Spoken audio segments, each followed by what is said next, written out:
Dans cette vidéo, nous allons créer notre première servlet et l'enregistrer dans le déploiement Descriptor ou web.xml. Tout d'abord, je tiens à préciser qu'il faut toujours laisser le projet serveur ouvert.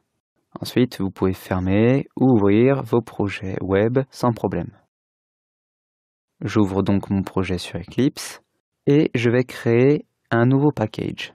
Concrètement, dans votre code, une servlet est une classe Java. Je vais créer un nouveau package. Pour rappel, les packages doivent être nommés en reverse DNS, c'est-à-dire système de nom de domaine inversé. Un nom de domaine standard va du plus précis au plus large. Par exemple, quand vous allez sur un site web, vous allez avoir video2brain.com. Video2brain est plus précis que com étant au sens large. Les packages en Java sont en reverse DNS, c'est-à-dire qu'il va du plus large au plus précis. Donc, je vais commencer par FR, puisque mon projet est français. Ensuite, je travaille pour Video2Brain, donc je vais mettre Video2Brain. Ensuite, à l'intérieur de Video2Brain, je travaille dans le projet Temp Converter. Et ensuite, dans ce projet, je vais avoir une section qui va contenir toutes mes servlettes que je vais appeler servlet. Par convention, toutes nos servlettes doivent obligatoirement être contenues à l'intérieur d'un package servlet. Je clique sur Finish. Voici mon package. À l'intérieur, je vais créer une nouvelle classe. J'aurais pu générer ma servlet grâce à Eclipse. Mais pour bien comprendre ce qui se passe, nous allons créer à la main notre servlet. Je crée ma classe et je vais l'appeler logging servlet. Encore une fois, pour rappel, la convention de nommage des classes en Java est une majuscule au début et ensuite en camel case, c'est-à-dire une majuscule à chaque nouveau mot.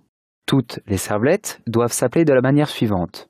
Un mot décrivant leur fonctionnalité, tels que logging ou authentification, ou encore le nom d'une page. Ensuite, servlet.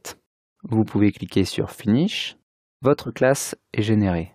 Pour qu'une classe soit considérée comme une servlet, nous allons l'étendre d'une autre classe. Nous allons l'étendre de la classe HTTP servlet. Pour l'utiliser, il faut importer le bon package. Vous pouvez le faire en laissant passer la souris dessus et en cliquant sur Import HTTP servlet.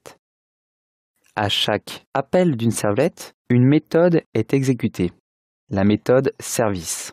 Cette méthode est contenue à l'intérieur de HTTP servlet et nous pouvons la redéfinir dans logging servlet.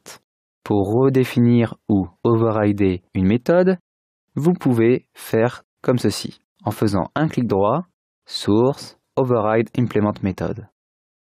À l'intérieur, vous cherchez la méthode service avec comme paramètres HTTP Servlet Request et HTTP Servlet Response. Vous la sélectionnez et vous cliquez sur OK. Vous pouvez très bien aussi la générer comme ceci en commençant à écrire service et en appuyant sur CTRL et espace.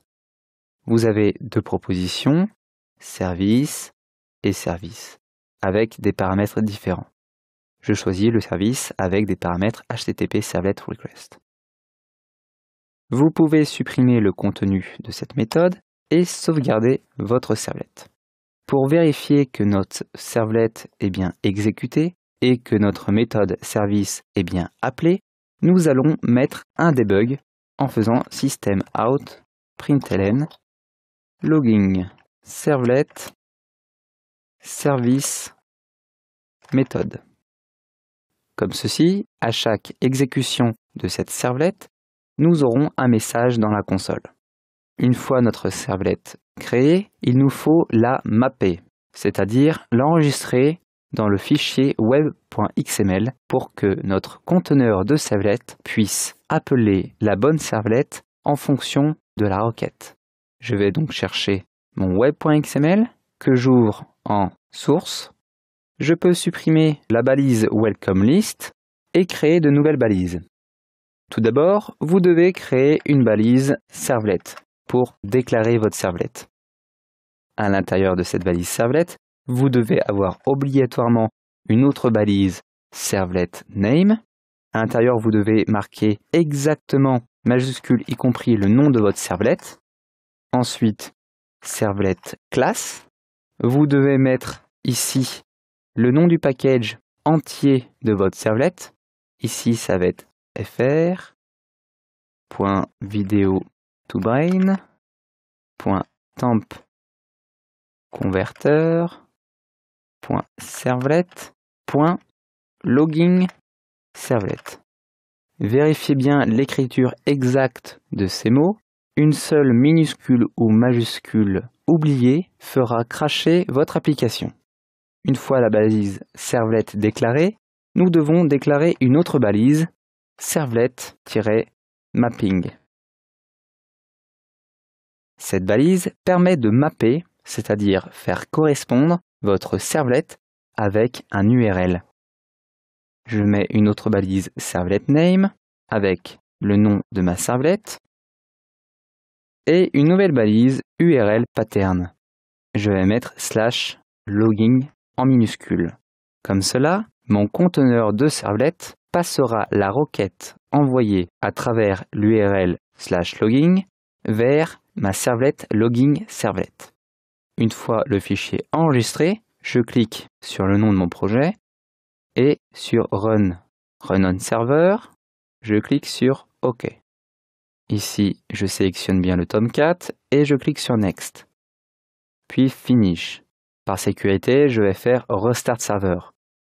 Mon ordinateur est assez rapide et lance le serveur très rapidement.